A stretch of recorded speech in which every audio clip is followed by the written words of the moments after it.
Hello बच्चों, मैं आशा चौधरी और आपके लिए एमएससी का एक इम्पोर्टेंट टॉपिक सोमैटिक हाइब्रिडाइजेशन क्या होता है यहाँ पे अपन देखते हैं।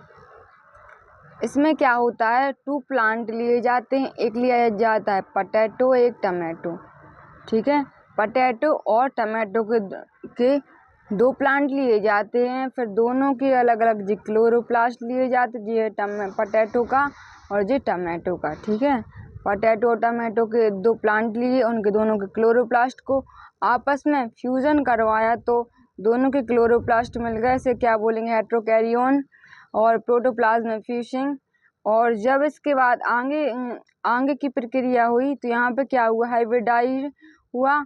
तो यहाँ पे स्क्लिन यहाँ पे हाइब्रिडाइज हुआ। तो यहाँ पे क्या क्या देखा गया कि दोनों के क्लोरोप्लास्ट आपस में मिल गए और फिर यहाँ पे हाइब्रिड कॉलोनीज बनी। हाइब्रिड कैलस मतलब होता है गुच्छा, एक गुच्छे के रूप में प्राप्त हुई। फिर एक क्या हुआ, गुच्छे के बाद फिर यहाँ पे एक प्लांट जनरेट हुआ जिसका नाम क्या है, टमाटो और पोटैटो दोनों को मिलाकर कौन सा प्लांट हुआ, इसका नाम क्या है, टमाटो प्लांट का। ठीक है, टमाटो प्लांट अपन को प्राप्त हुआ। अब यहाँ पे देखते हैं, अब यहाँ क्या, एक प्लांट सेल है, सेल्यूलोज और पेक्टोज है। और दोनों ने क्या, प्लांट में क्या, सेल्यूलोज और पेंटोज होता है। इसमें क्या है, क्लोरोप्लास्ट। देखो वही प्रक्रिया यहाँ पे अभी हो रही है। यहाँ पे क्या हो रहा है, क्लोरोप्लास्ट, दोनों क्लोरोप्लास्ट ले रहे हैं और फिर यहाँ पे क्या हो रहा है, पीईजी। यहाँ पे क्लोरोप्लास्ट हो रहा है पीईजी, पॉलीथिनील, इसका नाम क्या है, पॉलीथिनील ग्लाइकोज। दोनों का आपस में फ्यूजन करवाया, फिर न्यूक्लियस, और फिर यहाँ पे सोमैटिक एक प्लांट जनरेट हुआ। यहाँ पे क्या है, सोमैटिक हाइब्रिडाइजेशन क्या होता है, 2 प्लांटों को लिया जाता है, पोटैटो और टमाटो दोनों के क्लोरोप्लास्ट को आपस में फ्यूजन करवाया जाता है तो एक न्यू प्लांट जनरेट होता है, उसका नाम क्या होता है, टमाटो। अब यहाँ पे देखते हैं, इसी के लिए सोमैटिक हाइब्रिडाइजेशन को हिंदी में क्या बोला जाता है, कायक संकरण। तो यहाँ पे ये क्वेश्चन है, परीक्षा में ऐसा पूछा जाएगा कि कायक संकरण से आप क्या समझते हैं। ठीक है, कायक संकरण से आप क्या समझते हैं। और कैसा पूछा जा सकता है, प्रोटोप्लास्ट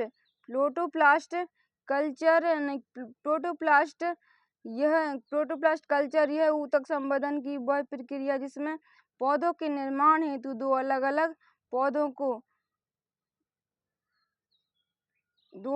पौधों को संयुग्मित किया जाता है। ठीक है, तो यहाँ पे क्वेश्चन कैसे आएगा, कायक के संकरण से आप क्या समझते हैं। तो यहाँ पे देखते हैं इसका आंसर, यह कैसा होता है, यह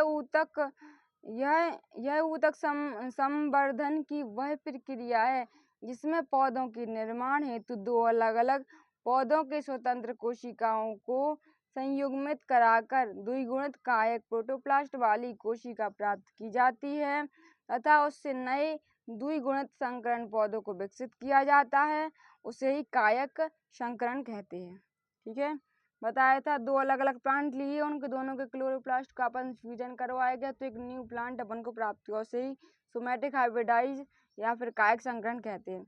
अब यहाँ पे देखते हैं कायक संकरण के चरण की विधि क्या होती है। तो यहाँ पे है, निम्नलिखित विधि हो रही। नंबर 1 कौन सी हो रही है, जीव द्रवों का पृथक्करण।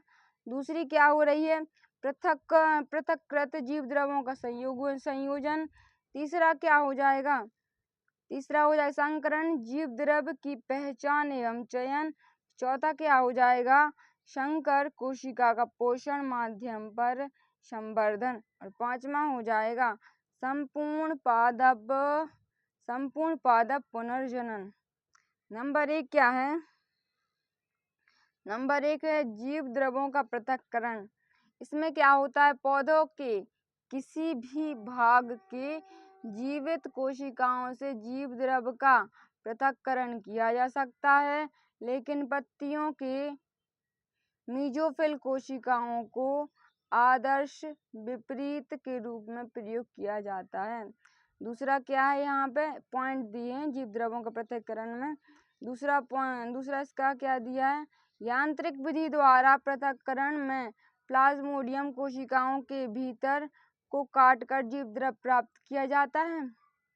और तीसरा क्या है, क्रमबद्ध एंजाइमोमेटिक विधि में cellulose degrade enzyme, hemi cellulose degrade enzyme,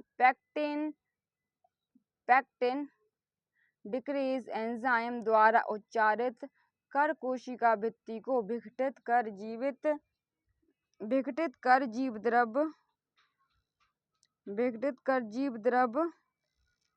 ठीक है,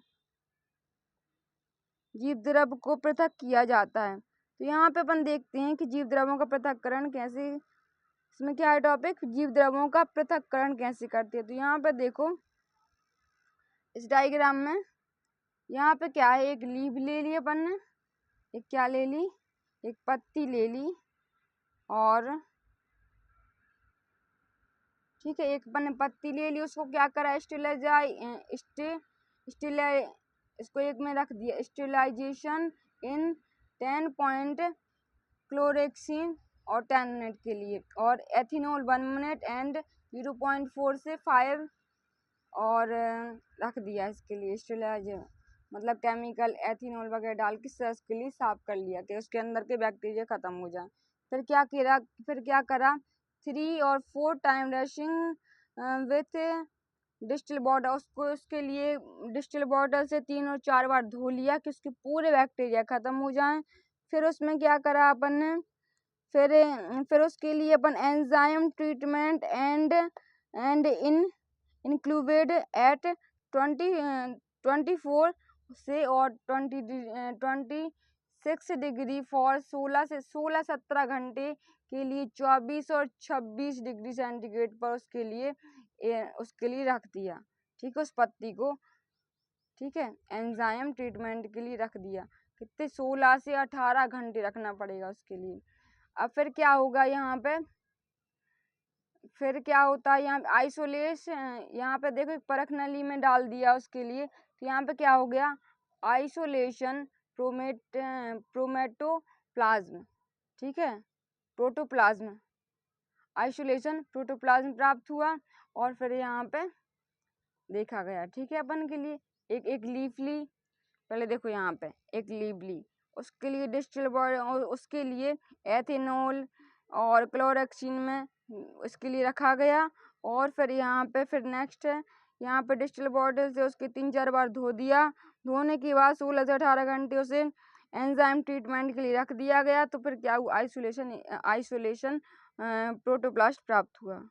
ठीक है, आगे देखते हैं, आगे क्या है, सेकंड है पृथक्करण। सेकंड क्या है, पृथक्करण जीव द्रव का संयोजन। ठीक है, इसमें क्या है, पृथक्करण जीव द्रव का संयोजन। यहाँ पे 2 अलग अलग प्रकार के जीव द्रवों के संयुग्मन, एक को यांत्रिक रूप से माइक्रोपिपरेट की सहायता से, विद्युत धारा के प्रभाव की सहायता से, या रासायनिक को सहायता से अभिप्रेरित किया जाता है। या तो किससे, रासायनिक विधि से, या विद्युत धारा के में प्रभाव से इसे अलग किया जाता है। सेकंड पॉइंट क्या है, प्रायः रासायनिक संयोजन से ही उपयोग में लाया जाता है। तीसरा क्या है, चयनित 2 विभिन्न प्रकार के जीव द्रवों को एक साथ एक परख नली में लिया जाता है, तत्पश्चात फ्यूजन PEG से कराया जाता है। ठीक है, दोनों को परख नली में ले लिया और PEG से करवा दिया गया फ्यूजन। और फिर क्या होता है, जीव द्रव संयोजन से पहले समूहीकृत होते हैं, उसके बाद उनकी प्लाज्मा झिल्ली का संयोजन होता है, उसके बाद दोनों के केंद्रक का संयोजन होता है, अतः कायक संकरण जीव द्रवों का निर्माण होता है। यहाँ पे दोनों के क्लोरोप्लास्ट लिए 2 प्लांट के, इसमें क्या कराएगा, treatment with fusion like PG, ठीक है। पॉलीएथिलीन ग्लाइकोज से क्या कराया, फ्यूजन कराया गया तो दोनों क्लोरोप्लास्ट अलग अलग हो गए। और यहाँ पे सोमैटिक हेट्रोकैरियोन, और फिर यहाँ पे क्या हो गया, यहाँ पे प्रोटोप्लास्ट का फ्यूजन हो गया, ठीक है। इसका थर्ड पॉइंट क्या है, संकर जीव द्रवों की पहचान एवं चयन। ऑक्सीजन रहित पोषण माध्यम वे जीव द्रव वृद्धि कर पाते हैं जो क्या होते हैं, जो संकर होते हैं, बाकी सभी जीव द्रव समाप्त हो जाते हैं। दूसरा पॉइंट क्या है, 5 मेथिल ट्रिप्टोफैन तथा 5 और 2 एमीन एथिल एसीटेट का परीक्षण करके उसको क्या पोषण माध्यम पर अतः प्रजाति लक्षण की संकरण कोशिका को विकसित करते हैं।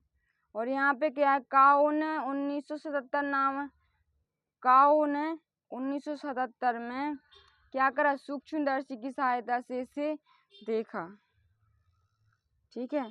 फिर क्या हुआ, यहाँ पे देखा और अवलोकन करते हुए माइक्रोपिपरेट द्वारा संकरण जीव द्रवों को पृथक करने की तकनीक को विकसित किया काउ ने। तो यहाँ पे क्या देखते हैं, सोमैटिक हाइब्रिडाइजेशन। यहाँ पे क्या लिया अपन ने, देखो हाइब्रिड, यहाँ पे क्या है, हाइब्रिड क्या है, प्रोटोप्लास्ट। फिर क्या है, wall synthesis, somatic hybrid cell, callus, suitable medium. और फिर क्या हुआ, इम्बेरियोड और ऑर्गेनाइजेशन। और फिर हो गया एक प्लांटलेट, और फिर क्या हो गया, जनरेट ऑफ प्लांट। यहाँ पे देखो फ्लो चार्ट में बताया गया कि 2 क्या लिए, क्लोरोप्लास्ट, उनकी सेल वॉल को सिंथेसिस करा तो सोमैटिक हाइब्रिडाइज सेल प्राप्त हो गई। फिर एक कैलस प्राप्त हुआ, फिर इससे इम्ब्रो और ऑर्गेनाइजेशन, और फिर एक प्लांटी हो गया, और प्लांटलेट से एक जनरेट ऑफ प्लांट हो गया। यहाँ पे देखो, यहाँ पे अपन ने क्या लिया, 2 प्लांट लिए, जे है पोटैटो, जी है टमाटो। दोनों प्लांट लिए, पोटैटो टमाटो के ले लिए, दोनों के अलग अलग क्लोरोप्लास्ट ले लिए, और उसमें क्या करा, पीईजी मतलब पॉलीएथिलीन ग्लाइकोज, और दोनों के क्लोरोप्लास्ट को आपस में, दोनों पौधे के क्लोरोप्लास्ट को आपस में एक साथ रखा गया। इसे क्या बोलेंगे, हैटरी कैरियोन प्राप्त हुआ। उसके बाद उनका फ्यूजन करवाया गया तो क्या हुआ, हाइब्रिड प्रोटोप्लास्ट, मतलब दोनों के क्या हुए, प्रोटोप्लास्ट आपस में जुड़ गए। फिर उसमें आइसोलेशन ऑन मीडियम में रखा, तो एक परख नली ली, उसके अंदर एक जल भरा और उस क्लोरोप्लास्ट को रख दिया, और उसके लिए एक कॉटन से ढक दिया। और यहाँ पे जो गुच्छे के रूप में प्राप्त हो रहा है, वहाँ पे जो क्या कैलस है, और callus of hybrid protoplast cell होती है। फिर इसमें क्या होगा, एक प्लांटलेट प्राप्त हो गई, एक अपन को न्यू प्लांट, एक प्लांट जनरेट हो गया, और इसे परख नली से निकाला और एक गमले में लगा दिया। इसे ही क्या बोलेंगे, सोमैटिक हाइब्रिडाई प्लांट। और इस प्लांट का नाम क्या है, टोमेटो, ठीक है। टमाटो और पोटैटो से दोनों के क्लोरोप्लास्ट को मिलाकर क्या बना, एक न्यू प्लांट कौन सा जनरेट हुआ, टमाटो। और आगे देखो, चौथा संकर होता है उसके अंदर क्या हो, संकर जीव द्रव का पोषण माध्यम पर संवर्धन। यहाँ पे पहला पॉइंट क्या है, पहला पॉइंट है संकर जीव द्रव अपने चारों देखो, संकर जीव द्रव अपने चारों तरफ नई कोशिका भित्ति का निर्माण करते हैं। दूसरा क्या है, कोशिका भित्ति निर्माण के पश्चात कायक संकर सेल एकल कोशिका की तरह कार्य करती है तथा संवर्धन माध्यम पर कैलस का निर्माण करती है। 5वां नंबर का क्या है, संपूर्ण पादप पुनर्जनन। ठीक है, इसमें क्या है, संपूर्ण पादप पुनर्जनन। इसमें क्या है, पहला पॉइंट है कैलस को विशिष्ट प्रकार के पोषण माध्यम पर स्थानांतरित कर दिया जाता है। दूसरा का है जहां ऑर्गेनोजेनेसिस की प्रक्रिया के फलस्वरूप कैलस के मूल तथा प्रो मतलब ऊपर का पॉइंट और मूल मतलब जड़, तो जहाँ पे ऊपर की टिप और नीचे की रूट को आपस में उपर्युक्त विधि से बने नए पौधे को नियंत्रण कक्ष में वृद्धि करने के लिए रख दिया जाता है। इसे प्राकृतिक वातावरण में स्वतंत्र रूप से छोड़ दिया जाता है। ठीक है, लास्ट में क्या होगा, सब छोड़ दिया। कायक संकरण की सीमाएं क्या क्या होती हैं, इसकी निम्नलिखित सीमाएं होती हैं। फर्स्ट क्या है, फर्स्ट सीमा क्या है, संकर कोशिकाओं में गुणसूत्रीय अस्थिरता पाई जाती है। सेकंड क्या है, कायक संकर कोशिका के निर्माण की दर अत्यधिक धीमी होती है। तीसरा क्या है, कुछ पौधों के पृथक्करण जीव द्रवों में संयोजन विशिष्ट रसायन की उपस्थिति होने पर होती है, अन्यथा नहीं। फिर यहाँ पे क्या है, कायक संकरण का महत्व क्या होता है, तो देखते हैं कि इसका महत्व निम्नलिखित होता है। तो कायक संकरण की सहायता से किसी पौधे में कुछ प्रक्रियाओं के लाभदायक जीन्स जैसे नाइट्रोजन स्थिरीकरण के जीवन रोगरोधिनीपन के जीन प्रोटीन गुण एक पौधे से दूसरे पौधे में स्थानांतरण किए जा सकते हैं। तो तीसरा क्या है, कायक संकरण की सहायता से यहाँ पे क्या है, यहाँ पे क्या, कायक संकरण की सहायता से फसलों की पैदावारी बढ़ाई जा सकती है। ठीक है, आई होप आपके लिए ये लेक्चर क्लियर होगा। Thank you watching my video.